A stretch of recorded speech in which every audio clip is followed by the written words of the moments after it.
جنہوں نے اللہ کو بھلا دیا، اللہ نے انہیں ان کی ذاتوں سے بے خبر کر دیا، انہیں اپنے نفع نقصان کا علم نہ رہا، انہیں پتہ ہی نہ رہا کہ ہماری زندگی کا مقصد کیا ہے، مقصود حیات کیا ہے۔ جو لوگ اللہ کو بھول گئے، اللہ فرماتا ہے اللہ نے انہیں ان سے غافل کر دیا۔ اللہ جب کسی سے ناراض ہوتا ہے تو ہدایت چھین لیتا ہے، اسی لیے ہمیں ہر روز ہر نماز کی ہر رکعت میں ہدایت مانگنی ہوتی ہے۔ اہدنا الصراط المستقیم، ہر روز مانگتے ہیں، ہر نماز میں مانگتے ہیں، ہر رکعت میں مانگتے ہیں، اللہ ہمیں ہدایت پہ گامزن رکھنا۔ اللہ جب کسی سے ناراض ہوتا ہے تو ہدایت کے دیے بجھ جاتے ہیں، چراغ ہدایت بجھا دیے جاتے ہیں، اندھیروں میں بھٹکنے لگتا ہے، شیطان اس کو دھوکے میں مبتلا کر دیتا ہے، اسی زندگی کو مقصود زندگی سمجھ لیتا ہے، اس شراب کو آب حیات سمجھ لیتا ہے، اور ساری زندگی بھٹکتے بھٹکتے ایک دن اچانک جب سامنے موت آتی ہے تو پھر آنکھیں کھلتی ہیں، لیکن پھر پچھتانے کا کیا فائدہ۔ تو کہا جو لوگ اللہ سے غافل ہو جاتے ہیں اللہ جل شانہ انہیں ان کی ذاتوں سے بے خبر کر دیتا ہے، وہ خود آشنا بھی نہیں رہتے۔ جو خدا فراموش ہوتے ہیں وہ خود فراموش ہو جاتے ہیں۔ اور مجھے بتاؤ جو خود فراموش ہو جائے اس کے پلے بچا کیا؟ اقبال نے کہا تھا نا، اپنے من میں ڈوب کر پا جا سراغ زندگی، تو میرا نہیں بنتا تو نہ بن، اپنا تو بن۔ اور جو اپنا بھی نہ ہو، جس کو یہ بھی نہ پتا ہو کہ میں ہوں کون، میں کہاں ہوں، میرا مقصد زندگی کیا ہے، مقصد حیات کیا ہے، کھانا پینا اور لذتوں کا حصول، یہ تو چوپائے بھی کرتے ہیں، تو اشرف المخلوقات کاہے کا ہے۔ یہ زندگی تو ان کی بھی ہے کہ وہ اچھا کھاتے ہیں، تم تو ایک پاؤ بھر گوشت کھا لیتے ہو، اور شیر روز ایک ہرن جو ہے وہ چاٹ جاتا ہے، وہ تیرے سے زیادہ کھاتا ہے، تیرے سے زیادہ طاقتور ہے۔ ہاتھی کا جسم تیرے سے کہیں بڑا ہے، پرندے ہواؤں میں اڑتے ہیں، مچھلی پانی کی تہوں میں اتر جاتی ہیں، عقاب کی نظروں اور بلندی پرواز کی دیکھنے والی ہوتی ہے، کرگس کہاں سے کہاں تک سونگ لیتی ہے، ان کی قوت شامہ تیرے سے بڑی ہے، لیکن اس کے باوجود بھی افضل تو، اشرف بھی تو، اور اللہ نے اپنی نیابت کا تاج تیرے سر پہ رکھا ہے۔ جب تو اپنے آپ سے ہی آگاہ نہیں ہے تو پھر تو ہے کیا؟ تو راز کن فقاں ہے، اپنی آنکھوں پر عیاں ہو جا، خودی کا رازداں ہو جا، خدا کا ترجمہ ہو جا، خودی میں ڈوب جا غافل، یہ سر زندگانی ہے، نکل کر حلقۂ شام و سحر سے جاوداں ہو جا، مسافے زندگی میں سیرت فولاد پیدا کر، شبستان محبت میں حریر و پرنیاں ہو جا، گزر جا بن کے سیلے تند رو کوہ بیاباں سے، گلستان راہ میں آئے تو جوئے نغمہ خاں ہو جا، تیرے علم و محبت کی نہیں ہے انتہا کوئی، نہیں ہے تجھ سے بڑھ کر ساز فطرت میں نوا کو، تو تو مقصود ہے، تو تو مسجد الملائک ہے، فرشتوں کی پیشانی تیرے حضور جھکی ہے، تو اپنے آپ سے آشنا ہی نہیں ہے، تجھے پتہ ہی نہیں کہ تو کون ہے، تجھے آگہی نہیں رہی کہ تو ہے کون، تیری ذات کیا ہے، فرشتے سلامیاں دیں، فرشتوں کی پیشانیاں جھکیں، تو دیکھ تو کھڑا کہاں ہے، کانپتا ہے دل تیرا اندیشہ طوفان سے کیا، ناخدا تو، بحر تو، کشتی بھی تو، ساحل بھی تو، دیکھ آ کر کوچائے چاکے گریباں میں کبھی، کیس تو، لیلا بھی تو، صحرا بھی تو، محمل بھی تو، وائے ناکامی کہ تو محتاج ساکی ہو گیا، میں بھی تو، مینا بھی تو، مستی بھی تو، حاصل بھی تو، آہ کس کی جستجو آوارہ رکھتی ہے تجھے، راہ تو، رہرو بھی تو، رہبر بھی تو، منزل بھی تو، بے خبر تو، جوہر آئینہ ایام ہے، تو زمانے میں خدا کا آخری پیغام، تو سمجھے نہیں کہ تو خدا کو بھول کے سمجھا کہ میری زندگی آزاد ہو گئی، اب میں جو چاہوں کروں، میں خدا کا بھی انکار کر دیا، بھلا دیا اس کو۔ کہا جب خدا کو تو بھولا تو خود کو بھول گیا، زندگی کے مقصد کو تو نے فراموش کر دیا، اب بھٹکتا ہے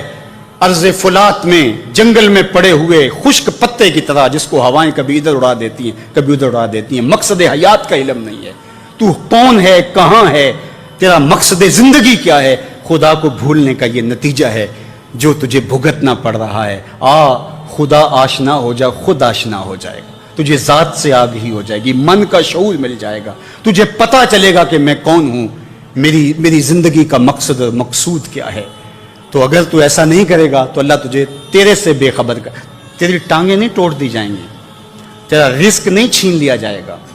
تیری آنکھوں سے روشنی نہیں اچکی جائے گی، تیرے کانوں کی سماعت نہیں کھینچ لی جائے گی، یہ سب کچھ ہوگا لیکن مقصد زندگی نہیں ہوگا۔ بندہ سمجھتا ہے میں نے انکار کیا تو کیا ہو گیا، میاں اللہ نے تجھ سے ہدایت لے لی۔ کسی زمانے میں ایک شخص نے عیسائیت قبول کر لی اسلام چھوڑ کے، تو کچھ لوگ اس کو سمجھانے کے لیے علاقے بھر کے علماء جمع ہو کے گئے کہ یہ عجیب ماجرا ہے، تم نے اسلام چھوڑ دیا؟ اس نے کہا ایک دن سخت سردی تھی اور میں نماز پڑھنے لگا تو بے وضو ہی پڑھ لی، اور بڑا ڈرا کہ یہ بہت زیادتی کی میں نے، تو لیکن مجھے ڈر لگ رہا تھا نماز کی حالت میں کہ کہیں اللہ کا قہر نازل نہ ہو جائے، لیکن کچھ بھی نہ ہوا۔ پھر ایک دن میرے پہ غسل واجب تھا اور میں نے اس حالت کے اندر نماز پڑھ لی، اور اس دن میں پھر ڈرا کہ یار زیادتی کی ہے تم نے، اللہ کا قہر آج ضرور نازل ہوگا، لیکن سلام پھرا، میں معمول کی زندگی گزارنے لگا۔ میں نے کہا اسلام تو دین ہی سچا نہیں ہے، میں اتنی توہین کی ہے، اتنی تذلیل کی ہے اس دین کی، لیکن مجھے کچھ نہیں ہوا، تو میں نے چھوڑ دیا اسلام کو۔ تو علماء نے کہا تو کہتا ہے مجھے کچھ نہیں ہوا، اللہ نے تجھ سے دین چھین لیا، تجھ سے دین چھین لیا، تیرے پلے رہا کیا؟ فَأَنْسَاهُمْ أَنفُسَهُمْ أُولَٰئِكَ هُمُ الْفَاسِقُونَ، کہا یہ بے حکم ہیں، نافرمان ہیں، جو اللہ کو بھلا دیں، اللہ کو فراموش کر دیں، یہ فاسق لوگ ہیں۔ لا يستوی اصحاب النار واصحاب الجنہ، اہل جنت اور اہل دوزخ برابر نہیں ہو سکتے۔ ایسا نہیں ہوگا کہ ایک ساری زندگی بدکاریوں میں گزارے اور ایک نیکوکار اللہ کی رضا کی سائے میں زندگی بسر کرے اور قیامت کے دن ایک جگہ کھڑے کر دیے جائیں، ایسے نہیں ہوگا۔ افنجعل المسلمین کالمجرمین، اللہ فرماتا ہے ہم ماننے والوں کو اور مجرموں کو کیا ایک جیسا کریں گے؟ ایسا نہیں ہوگا۔ اللہ تعالیٰ جل شانہ انصاف بھی کرے گا۔ ہاں، جس کو 33% نمبر دے کے پاس کیا جاتا ہے اس کی پوزیشن نہیں ہوتی، اس کو پاس ضرور کر دیا جاتا ہے، چلو اس کو سٹار لگا کے پاس کر دو، پوزیشن انہی کی ہوتی ہے جنہوں نے محنت کی ہوتی ہے، رت جگہ کاٹے ہوتے ہیں۔ تو کہا مجرم اور ماننے والے برابر نہیں ہوں گے، تو فرمایا کہ وہ بے حکمے ہیں جو اللہ کے حکموں کو توڑتے ہیں، اس کے احکام کی جو ہے وہ توہین کرتے ہیں۔ تو جنت والے اور دوزخ والے برابر نہیں ہو سکتے، جنت والے جنت کے مزے لیں گے اور جہنم والے جہنم کی جلستی آگ میں ایک ذلت کی زندگی کاٹیں گے، موت بھی نہیں ہوگی وہاں۔ اللہ تعالیٰ جل شانہ قیامت کے میدان میں موت کو مینڈے کی شکل میں ظاہر کرے گا۔ کہتے ہیں جنت میں جا کے جنتیوں کے سینے میں ایک ہی خدشہ ہوگا، کھٹکا ہوگا، کہیں موت نہ آ جائے اور یہ نعمتیں چھن نہ جائیں، اور جو جہنمی ہے ان کے سینے میں ایک ہی امید کا چراغ روشن ہوگا، کبھی موت آ گئی تو مر جائیں، جان چھوٹ جائے۔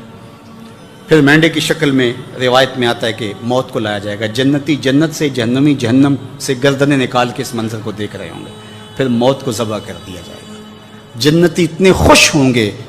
کہ اگر موت کو موت نہ آئی ہوتی تو یہ خوشی سے مر جاتے، اور جہنمی اتنے افسردہ اور دکھی ہوں گے کہ اگر موت کو موت نہ آئی ہوتی تو یہ صدمے سے مر جاتے۔ اب موت بھی نہیں ہے، جلو جہنم میں، اور یہ جنت والے فائز المرام،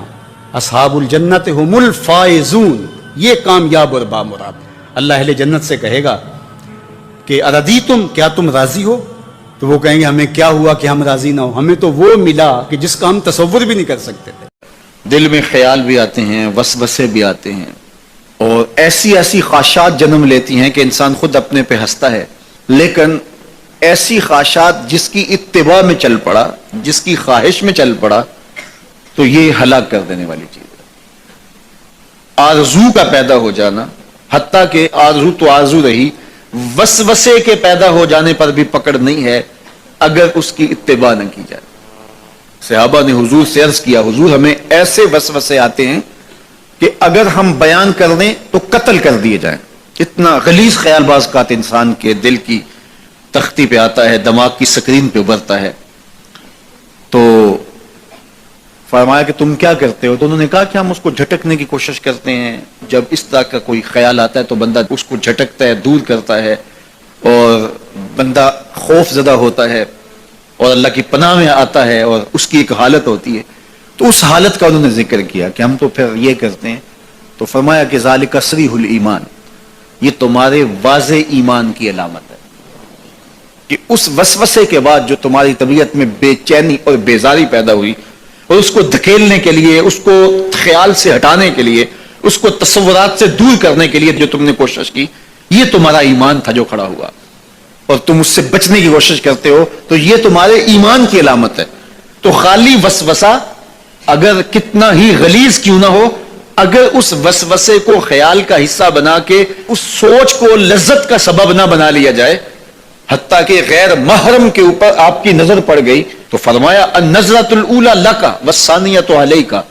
جو پہلی نظر تجھے حاصل ہوئی تو وہ تیرے لیے ہے، لیکن اگر تو نے نظر کا تتبع کیا اور پھر تیری نظر نے دوبارہ پیچھا کیا